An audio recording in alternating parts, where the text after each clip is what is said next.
බර ෂුවර්ද කෙවින් එයාට දීලා තින්නේ ඒ gift එකමයි කියලා. මේදී මේකමයි.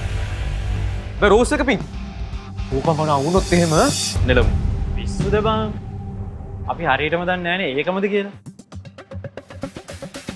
මොනවා වුණත් මගේ කිල්ලට ඇහැ දාන්න කාටවත් බෑ.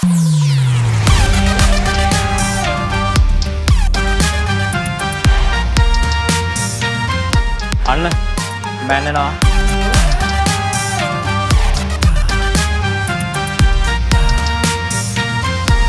තම කෙල්ලට ක්‍රෂ් වෙලා තම gift එකක් දුන්නා නේද? ඔව් ඉතින් මොනා කරන්නද?